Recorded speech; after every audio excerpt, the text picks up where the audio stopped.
Good morning. I had the joy of shoveling some snow this morning, but I guess it's winter time. As we continue reading through the New Testament throughout this year, today we read Matthew 13, 1 through 30. And, Jesus continues to teach and to go about doing his ministry. And this I want to just talk a little bit about just verse 1 for a couple seconds. That the same day Jesus went out of the house and sat beside the sea. People had been coming to him, and just as we ended up chapter 12 yesterday, his mother and brothers had come to look for him. And then later that day, it says Jesus went out by the sea and sat down. And before we even look at the next verse, think about, where is a place of relaxation for you? I remember, sitting on the dock out at Willow Lake growing up, and I remember sitting out on the patio at a friend's cabin on Juanita Lake, and when it's if it's not a windy, stormy, really bad day, the gentle sound of the waves lapping up onto shore, the birds flying by, and occasional fish jumping. It's a place that is often quiet, relaxing, refreshing, a place of rejuvenation. It's kind of like, in the evening, you have a bonfire, or I have a fire in the fireplace in the house last night, and sometimes just to sit and watch the flames dancing, and it's a place of relaxation, a place of quietness, a place where a person can just rest and reflect a little bit. And I'm not sure if that's why Jesus went out there that day, and it says it was that same day, so I'm assuming later in the day, early evening. But where's your place of solitude, of rejuvenation? When I think about when we used to live in the town, we live out in the country right now, and there are a lot of places here that I can find places of solitude, places just of quiet reflection time. But in the city, you got your neighbor next door, and there's always the buzz of traffic going by, and airplanes overhead maybe, and sirens in the distance. And even when you try to find this place of quiet, it's not quiet. And I've read, I don't remember anymore now, that to find 30 seconds of silence is rare. Even out here in the middle of North Dakota, if I go outside, I can hear the train rumbling by, 5 miles north or 8 miles south. I can hear the train whistles. I can hear the trucks and cars on the highway, airplanes. To find silence is really hard. And so like Psalm 46:10, be still and know that I am God. When you think of stillness, you think of silence. And so I'm thinking about, Jesus going down to the lake shore, by the seashore, and sitting down. Often he went up to the mountain to pray, to have conversation with God, and it was rejuvenated in so many ways that way as well. But just, know that in your heart, know that in your mind, we need these places of rejuvenation. We knew, the garden, that's a great place too. I just happened to see that. Thanks, Candace. But, we have those places of fulfillment. So Jesus went down by the seashore. He wasn't a fisherman, he was a carpenter. But yet there's something about that quiet solitude. And when he went out there, did he find quiet and solitude? Read verse 2. I'll do it for you. Such great crowds gathered around him. A place of quiet and solitude. Great crowds gathered around him. He got in a boat and went out into the sea just a little ways. And I think about that. He was intentional about that, because when he got in a boat and set himself out into the sea, just say he went out 30 feet from the shoreline, people could see where he was. People could, they could focus on him.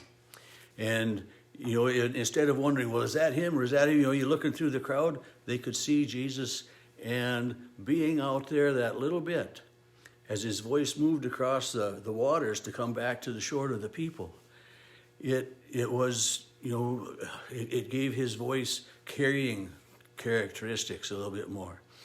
But he went out and he began to teach. And it says he told them many things in parables. And we don't all have all of Jesus' parables by any stretch of the imagination. And the different Gospels have different parables and different stories. But in this story, Jesus says a sower went out to sow. And these people would understand that. I mean, in today's society, even when we go plant our gardens or our grass in our yard, we till it, we get it ready to go. And in our garden, we make a row and we put the seeds carefully where they're supposed to be. And when we go out to our fields, the machinery that we've got is so sophisticated to now that, it puts the seeds at a certain spacing between them and at the same depth, that it's so uniform. But this parable, Jesus says, the sower went out to sow. And he's got a bag of seed, and he's holding it and he's just taking the seed and casting it with his hand that way. And he's indiscriminate as to where he tosses that seed, we find out, because it says that, as he sowed, some fell on the path.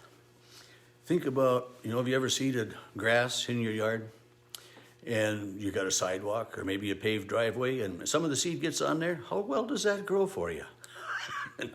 Not too good, and the birds come and hop around and they eat it. And then, you're still sowing and some of it falls on the rocky soil, the hard soil, where there's, when we're out in the field combining, you can come and all of a sudden there's a place in the field. It can be a big spot, but there's hardly any height to the crop, or maybe there isn't any, and that there's a big rock right underneath that because there's no soil for the moisture or for the wheat and for the barley for the crops to grow on. And so we understand that on this rocky ground, there's not the reserve of moisture that's needed for the crop. Plus, the roots can't get through that rock to get to the moisture and stuff that's there. So we understand the rocky soil.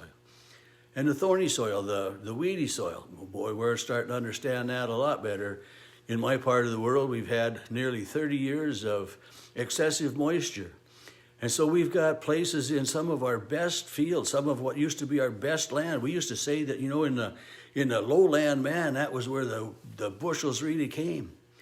But today, a lot of that lowland is got salt in it, and it's got kochia grown in it, and it's got weeds that are so predominant that we can hardly get our crops to grow. So we understand that thorny soil. And then he talks about good soil. And we know that when we get our crop into good soil, when our grass is seeded on good soil in our lawn, and when we plant our flowers in our flower beds, we till that ground and we put some fertilizer and some mulch and some whatever it takes to get that soil to be the very best. And we know that that's where we're going to have our best results. Sunday morning at worship in Sutton, we sang a song, You Have Come Down to the Lake Shore. And that song, I was going to talk about that earlier, but I forgot. But that song talks about, coming down to the lake shore. And I think about, at the lake shore, at the seashore, on the ocean, in the olden days, as the sailing ships had these tall masts, people would watch. And that would be the first thing they would see would be that mast coming, and then pretty soon they'd be able to see more. And the same as it left, they could see the whole ship and then it just a very little bit on the top. And the song You've Come Down to the Lake Shore is a song reminding us that, when we set out from one shore, people are sad to see us go, but, on the other side, people are welcoming us. And a journey begins and a journey ends at the seashore. And another song that I really, really like is, Lord, Let My Heart Be Good Soil. Many of you know it. Lord, let my heart be good soil, open to the seed of your word. Lord, let my heart be good soil, where love can grow and peace is understood. When my heart is hard, break the stone away. When my heart is cold, warm it with the day. When my heart is lost, lead me on your way. Lord, let my heart, Lord, let my heart, Lord, let my heart be good soil. So we understand this good soil stuff, and we want to say that my heart is good soil. I'm good soil, but oftentimes in our lives, we find ourselves in in any one of these four predicaments. We might be the path where our hearts are hardened and our minds are just kind of closed to certain things. We might be the rocky ground where, you know, something sounds good and we get excited about it and we get into it and then we lose interest. Or we might be, you know, that the thorny ground is a person or a time in our life when too many other things are going on and we don't have the time that we should spend with God. And then the times of good soil are when we take the time to rest and to reflect and to live the life that God would have us live. And Jesus goes on and explains that parable, you know, here in chapter 13, and he has another parable, you know, about the enemy that comes in and sows the weeds in the seed in the field where the good seed was sown, and we have those different parables of Jesus. And the parables that Jesus tells us are told in a way that we can understand, we can relate to. And we can't always say that Jesus' parables are 100% factual, which is fine. I mean, Aesop's fairy tales were fairy tales, but we would learn from them. And that's why Jesus taught with parables, so that we would be able to learn, so that we would be able to relate. And so, sisters and brothers in Christ, I hope that you have a place of quiet and solitude. And I know that here in the middle of the wintertime in North Dakota, some of you are in Arizona, I know that, and other places in the world. But to take time for some rest and relaxation and some alone time with God. And He will bless your day.